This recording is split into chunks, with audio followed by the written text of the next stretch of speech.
নমস্কার, আমি Sanchita. Cooking with সঞ্চিতাতে আপনাদের স্বাগত জানাই। বাঁধাকপি আর ছোলার ডাল দিয়ে একটা কোপ্তা কারি আজ আপনাদের সাথে শেয়ার করব। নিরামিষের দিনে ভাত হোক বা রুটি, এই কোপ্তা কারি জমে হবে ক্ষীর। তাহলে চলুন দেখে নিই কীভাবে করি আজকের বাঁধাকপির কোপ্তা কারি। প্রথমেই বাঁধাকপিটা আমি ভালো করে ধুয়ে একদম জিরি করে কেটে নিয়েছি, জল ঝরিয়ে নিয়েছি।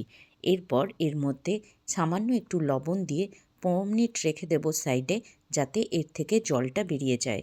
তাহলে কোপ্তাগুলো বানাতে অসুবিধা হবে। এদিকে দেখুন আমি নিয়েছি ছোলার ডাল। 1 বাটি ছোলার ডাল আমি 2 ঘন্টা ভিজিয়ে রেখেছিলাম। দেখুন কি সুন্দর এই ছোলার ডালগুলো ভাঙা যাচ্ছে। এই পর্যন্ত ভিজিয়ে নিতে হবে। দিয়ে দিলাম 1 ইঞ্চি পরিমাণ আদা আর ঝালের জন্য 2টো কাঁচা লঙ্কা। ব্যাস, বিনা জল ব্যবহার করে খুব সুন্দরভাবে এটাকে একদম স্মুথভাবে একটা ছোলার ডালের পেস্ট করে নিতে হবে।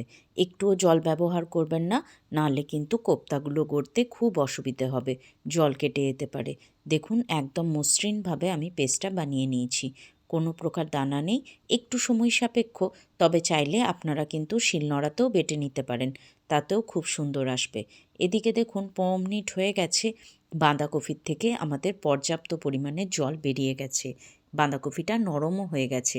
এই সময় বাঁধাকপিটা একটু চটকে আর একটু নরম করে নিন, তাতে জলটা যেটুকু আছে সেটা বেরিয়ে যাবে। এরপর হাতের সাহায্যে একদম চিপে জলটা ঝরিয়ে নিয়ে একটা প্লেটের মধ্যে তুলে নিচ্ছি। কোনো প্রকার জল যাতে বাঁধাকপিতে না থাকে, তাহলে কোপ্তাগুলো গড়তে বেশ সমস্যায় পড়তে হবে। দেখুন খুব ভালোভাবে হাতের সাহায্যে আমি চিপে নিচ্ছি, যাতে জলটা বেরিয়ে যায়। বাঁধাকপিতে অবশ্যই লবণ দিয়ে 15-20 মিনিট রেখে দেবেন, তা নাহলে কিন্তু বাঁধাকপির কোপ্তা বানানোর সময় বাঁধাকপির থেকে প্রচুর পরিমাণে জল বেরোতে থাকবে। যখনই আপনি লবণ অ্যাড করবেন তখনই জলটা স্টার্ট হয়ে যাবে বেরোনো, তখন কিন্তু কোপ্তাগুলো গড়তে বেশ অসুবিধায় পড়তে হবে। দেখুন কতটা পরিমাণে জল বেরিয়েছে। বাঁধাকপিটা আমাদের রেডি। এরপর এখানে নিয়ে নিলাম ছোলার ডাল বাটা। ছোলার ডাল, আদা, কাঁচা লঙ্কা বেটে সুন্দরভাবে নিয়ে নিলাম। দেখুন একদম সুন্দর রেডি হয়ে গেছে। এখানে নিয়েছি বেশ কিছুটা পরিমাণ কিশমিশ কুচোনো। কোপ্তা খাওয়ার সময় যখন এই কিশমিশগুলো মুখে পড়বে, খেতে বেশ ভালো লাগবে। এরপর এখানে বেশ কয়েকটা বেসিক গুঁড়ো মশলা অ্যাড করে দিলাম, লবণ, হলুদ, কাশ্মীরি লঙ্কার গুঁড়ো, আর তার সাথে দিয়ে দিলাম সামান্য পরিমাণ কালো জিরে। বাইন্ডিংয়ের জন্য সামান্য একটু বেসন আমি এখানে অ্যাড করলাম, 2 চামচ পরিমাণ বেসন অ্যাড করলাম। পরে যদি প্রয়োজন পড়ে তখন কিন্তু আরেকটু বেসন অ্যাড করা যেতেই পারে। বেসনটা দিয়ে খুব ভালোভাবে ডালের সাথে আর বাঁধাকপির সাথে মাখিয়ে নিতে হবে। এরপর সমস্ত উপকরণ ভালোভাবে হাতের সাহায্যে মেখে নিয়ে একদম টাইট একটা ডো তৈরি করে নিতে হবে। দেখুন আমাদের মাখাটা একদম রেডি। আমি আর এখানে 1 চামচ পরিমাণ বেসন অ্যাড করেছিলাম। ব্যাস আমার তাতেই হয়ে গেছে। দেখুন আমাদের মিশ্রণটা একদম রেডি। এরপর ভালো করে হাত ধুয়ে হাতে একটু তেল লাগিয়ে চলে আসব। হাতে তেল লাগিয়ে তারপর আস্তে কোপ্তাগুলো রেডি করে নেব। হাতে একটু তেল নিয়ে নিয়েছি। এরপর যেমন আপনারা সাইজ পছন্দ করেন, ছোট, বড়, মাঝারি, সেই আকারে কোপ্তাগুলো গড়ে নেবেন। আমি একটু বড় সাইজেরই গড়ছি, তাতে খেতে এবং দেখতে দুটোই বেশ ভালো লাগবে। কোপ্তাগুলো গোল করে আমি গড়ে নিচ্ছি। আপনারা চাইলে কিন্তু নিজের পছন্দের মতো যে কোনো শেপ এখানে দিতে পারেন। কোপ্তাগুলো গড়া খুবই সহজ, তাই এই রকমভাবেই আমি শেপগুলো দিয়ে নিচ্ছি, যাতে খুব তাড়াতাড়ি এটা হয়ে যায়। দেখুন এক করে সমস্ত কোপ্তা আমার একদম রেডি হয়ে গেছে। এই কোপ্তাগুলো রেডি। এরপর চলে আসছি মূল রান্নায়। কড়াইয়ে দিয়ে দিলাম বেশ কিছুটা পরিমাণে সর্ষের তেল। সর্ষের তেলেই এই রান্নাটা খেতে বেশি ভালো লাগবে। সর্ষের তেলটা ভালো করে গরম হয়ে গেলে খুন্তির সাহায্যে চারিদিকে একটু লাগিয়ে নিচ্ছি, যাতে কোপ্তাগুলো স্টিক না হয়ে যায়। দেখুন ভালোভাবে গরম হয়ে গেছে। এরপর তেলটা লো হিটে রেখে আমি একে কোপ্তাগুলো তেলের মধ্যে অ্যাড করে দিচ্ছি। কোপ্তাগুলো রেডি করে সঙ্গে ভাজতে স্টার্ট করে দেবেন, নইলে কিন্তু কোপ্তার থেকে আস্তে জল ছাড়তে স্টার্ট করে দেবে। লো টু মিডিয়াম হিটে রেখে কোপ্তাগুলো একটু সময় নিয়ে একদম লাল করে ভেজে নিতে হবে। এগুলো এমনি ডাল ভাতের সাথেও মুখরোচক খেতে বেশ ভালো লাগে। কিন্তু আজকে আমি কোপ্তা কারি আপনাদের সাথে শেয়ার করব বলেছি, তাই কারিটাও আপনাদের সাথে শেয়ার করব। নিরামিষ রান্না কিন্তু এত ইউনিক হয় খেতে, একবার হলেও অবশ্যই ট্রাই করবেন। এত দুর্দান্ত হয় খেতে, নিরামিষ দিনে এই ধরনের পদ কিন্তু একদম জমে যাবে। দেখুন কি সুন্দর কোপ্তাগুলোর কালার চলে এসছে, এই রকম কালার আসা পর্যন্ত অপেক্ষা করতে হবে। তারপর একে একে সব কোপ্তাগুলো আমি প্লেটের মধ্যে তুলে নিলাম। দেখুন কত সুন্দর হয়েছে। এগুলো গরম গরম ভাজা খেতেও, সন্ধ্যের স্ন্যাক্সে খেতেও বেশ ভালো লাগবে। দেখুন বাকি কোপ্তাগুলোও আমি একে একে ভেজে নিচ্ছি। সমস্ত কোপ্তা ভাজা হয়ে গেলে তারপর চলে আসবো মূল রান্নায়। কোপ্তাগুলো ভাজা হতে থাকুক, ততক্ষণে চলুন একটা মশলা আমরা রেডি করে নিই। নিরামিষ রান্না কিন্তু খেতে হবে দুর্দান্ত, তাই এখানে একটা মশলা প্রথমে রেডি করে নিচ্ছি। 4 চামচ দইয়ের সাথে নিয়ে নিলাম 1 চামচ জিরে গুঁড়ো, 1 চামচ ধনে গুঁড়ো, পরিমাণ মতো হলুদ গুঁড়ো আর নিয়ে নিলাম সামান্য কাশ্মীরি লঙ্কার গুঁড়ো। এতে সুন্দর একটা কালার আসবে এই রান্নাতে। সমস্ত উপকরণগুলো খুব ভালোভাবে মিশিয়ে নিতে হবে। দইয়ের সাথে সমস্ত মশলা ভালোভাবে ফেটিয়ে নিচ্ছি, তাহলে দইটা কিন্তু কড়াইয়ের মধ্যে দিলে কেটে যাবে না। যে কোনো রান্নায় দই অ্যাড করতে হলে দইটা কিন্তু একদম নর্মাল টেম্পারেচারে এনে তবেই রান্নাতে অ্যাড করবেন, নাহলে কিন্তু দইটা কেটে যাবে। এদিকে দেখুন বাকি কোপ্তাগুলোও সুন্দর করে ভাজা হয়ে গেছে। সমস্ত কোপ্তা ভাজা কমপ্লিট। এরপর চলে আসছি পরের স্টেপে। মশলাও রেডি, এদিকে কোপ্তাগুলোও একদম রেডি হয়ে গেছে। একঘেয়েমি বাঁধাকপির তরকারি, বাঁধাকপির ঘন্ট খেয়ে যদি বোর হয়ে যান, তাহলে যে কোনো নিরামিষের দিন হোক বা আমিষের দিন এই রকমভাবে বাঁধাকপির কোপ্তা কারি ছোলার ডাল দিয়ে বানিয়ে দেখবেন, খেতে অপূর্ব লাগে। কোপ্তা ভাজা হয়ে গেলে এরপর আমি কিছুটা পরিমাণ আলু একদম লবণ আর হলুদ দিয়ে লাল লাল করে ভেজে নেব।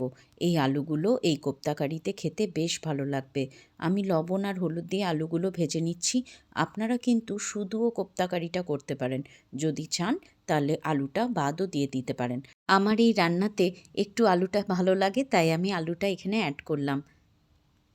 আলুটা ভাজবার সময় অবশ্যই ঢাকা দিয়ে মিডিয়াম হিটে আলুটা ভাজতে দিন, তাতে আলুটা সেদ্ধও হয়ে যাবে আর ভাজাটাও খুব সুন্দরভাবে হয়ে যাবে। দেখুন আলুগুলোর মধ্যে একটা কালার ধরে গেছে, এই পর্যন্তই আলুগুলো ভেজে নিতে হবে। ব্যাস একটা প্লেটের মধ্যে আমি আলুগুলো তেলটা ঝরিয়ে তুলে নিচ্ছি। সমস্ত আলু তোলা হয়ে গেছে। এরপর চলে আসছি পরের স্টেপে। দেখুন অবশিষ্ট তেলে আমি ফোড়নে দিয়ে দিলাম 2টো শুকনো লঙ্কা, একটা তেজপাতা, সামান্য একটু গোটা জিরে আর সুন্দর একটা ফ্লেভারের জন্য হিং অ্যাড করলাম। হিংটা অবশ্যই অ্যাড করবেন, এই রেসিপিতে কিন্তু হিংয়ের ফ্লেভারটা দুর্দান্ত আসবে। সামান্য কয়েক সেকেন্ড নাড়াচাড়া করে যখন এটার থেকে সুন্দর একটা ফ্লেভার আসবে, আমি সামান্য একটু চিনি এখানে অ্যাড করে দিলাম।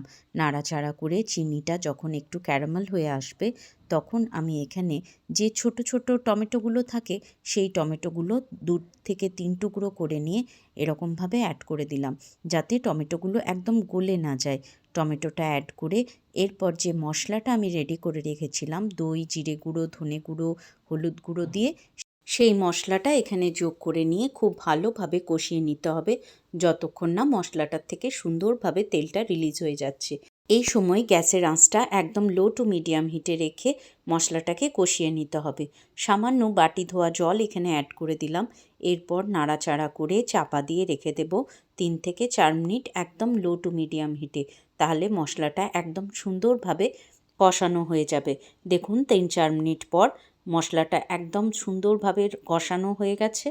পেঁয়াজ, আদা, রসুন ছাড়াই এরকম সুন্দর একটা গ্রেভি তৈরি হয়ে যায়। যে কোনো নিরামিষ রান্নাতে আপনারা এই ধরনের ঝামেলা ছাড়া একটা গ্রেভি এবং সুন্দর সুস্বাদু একটা গ্রেভি তৈরি করে নিতে পারেন। দেখুন গ্রেভিটা আমাদের রেডি হয়ে গেছে। এরপর আমি ভেজে রাখা আলুগুলো এই গ্রেভির মধ্যে অ্যাড করে দিলাম। খুব ভালোভাবে মশলার সাথে মিশিয়ে নিয়ে 2-3 মিনিট আলুটাকে কষিয়ে নেব। ভালোভাবে কষানো হয়ে গেলে এক সাইডে আমি গরম জল করে রেখেছিলাম, সেই গরম জলটা এখানে পরিমাণ মতো অ্যাড করে দিচ্ছি। যে রকম পরিমাণ গ্রেভি বা ঝোল রাখবেন সেই অনুযায়ী আপনারা কিন্তু জলটা অ্যাড করে দেবেন। দেখুন আমি একটু বেশি পরিমাণেই জলটা দিয়েছি, যাতে কোপ্তাগুলো ভালোভাবে এই ঝোলের মধ্যে ডিপ হয়ে যায়। পরিমাণ মতো লবণ অ্যাড করে দিলাম। লবণটা অ্যাড করে এরপর চাপা দিয়ে আরও 5-7 মিনিট রান্না করে নেব, তাহলে আলুগুলো সুন্দরভাবে সেদ্ধ হয়ে যাবে। দেখুন 5-7 মিনিট পর তেলটা সুন্দরভাবে সাইড থেকে রিলিজ হয়ে গেছে, আর আলুটাও চেক করে নিলাম আলুটা সেদ্ধ হয়ে গেছে। এই সময়ে এখানে অ্যাড করে দিচ্ছি কিছুটা পরিমাণ কিশমিশ। আপনারা গোটা কিশমিশও অ্যাড করতে পারেন, আর চাইলে কিশমিশটা বেটেও এখানে ব্যবহার করতে পারেন। 1 চামচ পরিমাণ গরম মশলার গুঁড়ো, আর দিয়ে দিলাম সুন্দর ফ্লেভারের জন্য চেরা কাঁচা লঙ্কা, আর 1 চামচ ঘি এখানে অ্যাড করলাম। ঝোলের মধ্যেই সমস্ত মশলাগুলো এখানে অ্যাড করে দিলাম, তাতে কোপ্তাগুলো দেবার পর খুব বেশি ভেঙে যাওয়ার ভয় থাকবে না। ঝোলটা একটু ফুটে গেলেই এর মধ্যে কোপ্তাগুলো অ্যাড করে দিলাম। এরপর নাড়াচাড়া করে ভালোভাবে এই গ্রেভির মধ্যে মিশিয়ে নিয়ে আমি চাপা দিয়ে আরও 5 মিনিট রান্না করে নেব, একদম লো টু মিডিয়াম হিটে। তাহলে কোপ্তাগুলোর মধ্যে এই গ্রেভির ফ্লেভারটা সুন্দরভাবে অ্যাড হয়ে যাবে। চাপা দিয়ে রেখে দিলাম 5 minute. 5 minute low to medium হিটে রাখার পর দেখুন কোপ্তাগুলো ফুলে ফেপে একদম অনেকটা বড় হয়ে গেছে। নিরামিষ বাঁধাকপির কোপ্তা কারি একদম রেডি। ভালোভাবে মিশিয়ে নিয়ে এরপর 10 মিনিট স্ট্যান্ডিং টাইমে রেখে দেব, গ্যাস অফ করে চাপা দিয়ে। ব্যাস, তারপর গরম গরম পরিবেশন করুন নিরামিষ বাঁধাকপির কোপ্তা কারি। আশা করি আজকের রেসিপিটা আপনাদের ভালো লাগলো। যদি ভালো লাগে প্লিজ আমার চ্যানেলটাকে লাইক করবেন, শেয়ার করবেন এবং সাবস্ক্রাইব করে আমার বন্ধু হয়ে আমার পাশে থাকবেন। আমার নতুন বন্ধুরা বেল আইকনটা প্রেস করে অল নোটিফিকেশনটা অন করে দেবেন, তাহলে যখনই আমি ভিডিও দেব আপনাদের কাছে নোটিফিকেশন চলে আসবে। আপনারা সবাই ভালো থাকবেন, সুস্থ থাকবেন এবং আনন্দে থাকবেন। দেখা হবে নিত্য নতুন রেসিপি নিয়ে পরের ভিডিওতে। আর ট্রাই করে আমাকে জানাতে ভুলবেন না কিন্তু এটা খেতে কেমন হয়েছিল। অবশ্যই কমেন্ট করে জানাবেন। আপনাদের কমেন্টের আশায় রইলাম। আজকের মতো তাহলে এখানেই বিদায় নিলাম। টাটা।